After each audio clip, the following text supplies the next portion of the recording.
Hello. Hey there, how you doing? Well, how are you?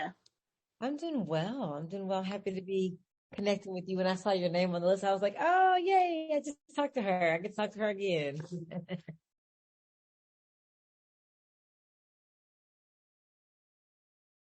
Joy, can you hear me?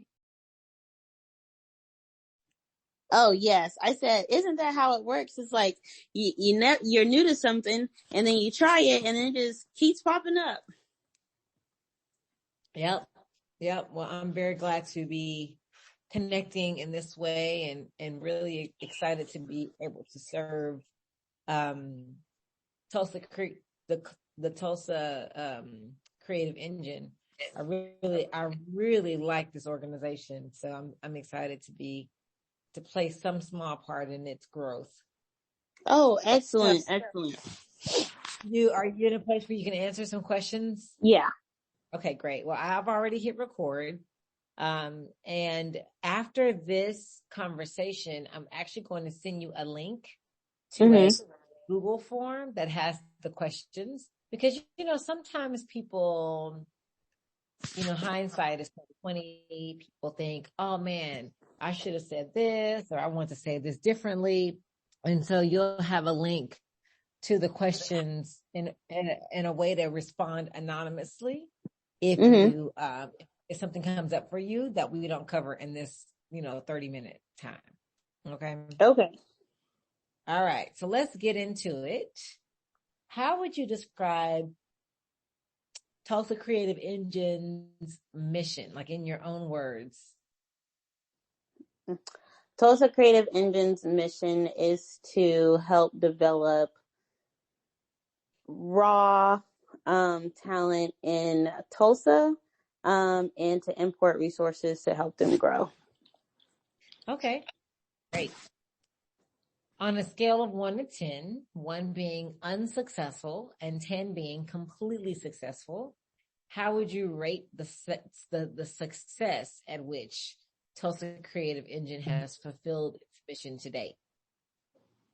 I'm going to say a 5. Okay. Well, why would you give it a 5? I would give it a 5 because we really go back and forth on what the mission is. And I know even in our last meeting, we were all trying to reorient around what was the mission. Because I think there's a lot of good work being done. There's a lot of quality work being done, and there's a lot of work that's being done to bring attention to the organization. But what does the organization do and why does it do that? Those are, I wouldn't say that those things are very clear to the board or to the people that we serve. And so it's like, no, we're doing great work. But as it relates to the mission that we've been teasing out recently, we haven't really been focused. Okay. So that's good. Thank you. So the next question is about impact versus intent. Mm-hmm. And we're defining intent as resolved or determined to do something, right? Like what you've Mm-hmm. resolved to do. And Mm-hmm. then the impact is having a strong effect on someone or something, right? Mm-hmm. So if you were to tell me a story that demonstrates your perception of Tulsa Creative Engine's intent versus their impact as an organization, what would be the story that would demonstrate any alignment or any dissonance in the organization's intent versus the organization's impact? Um, so stories that are around the disalignment. Either dissonance or alignment. Like it's what's your perception of their intent versus their impact, and Oh, what I story think would you I think I would go along the lines of intent. I think that their intent is felt. And I think that their intent is warm and I think it's visible. And the stories that I think connect to that are, um, whether it's ground waves that's happening at the Skyline Mansion, which is in the north part of Tulsa in a historic building that used to be on the opposite side of Black history, and now it's being repurposed for Black people and allowing the local artists to come in and to be able to get mentorship on the spot and be able to, cipher and rap in the moment. And then we have our frequency events where those are recurring and they're monthly, and not just local artists get together, but the community gets together from not just the musical community, but people who are transitioning in Tulsa, who are looking to build community and looking to engage with culture. And if I think about trying to get new artists launched and developed beyond the Tulsa scene, being able to attract transplant talent is really important and critical in order to do that, especially when you want to grow word of mouth. And so those frequency events are a huge hit. I even think when we did Spark Summit last year, I thought that the information that was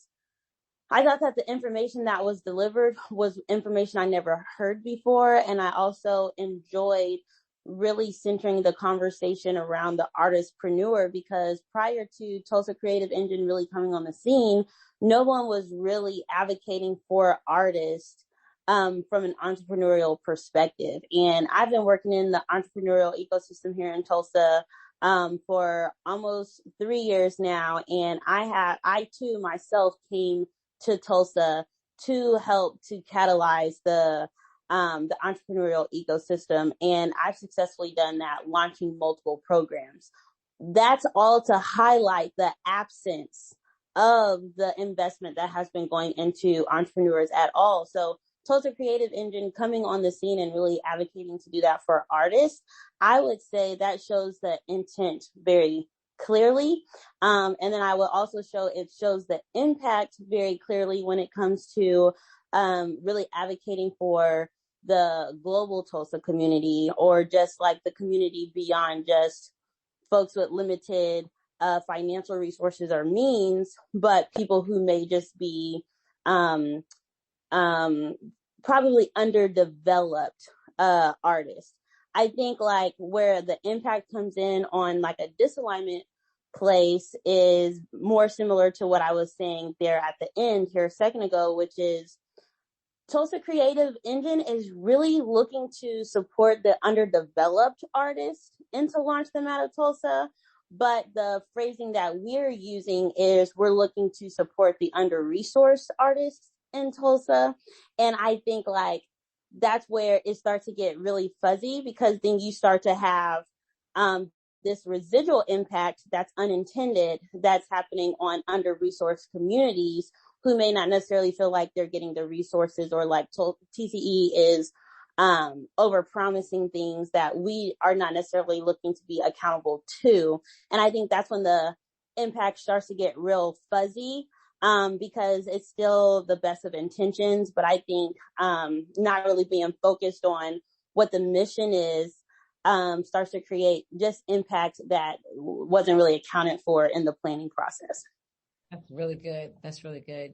So what is your perception of Chris Davis and his areas of strength and competency? And we're saying perception as in observations, and then competency is the ability to do something successfully or efficiently. So tell me one more time, you're using perceptions as what? Perception, the definition that we're working with is like your observations. Mm-hmm. Competency is the ability to do something successfully or efficiently. Okay, so as far as my perception of him, I would say that he is a genuine person. And I would say I've seen him not just be genuine to me, but I've seen him be genuine to so many people in the community. And I've also met so many people in the artist community in Tulsa through him. And so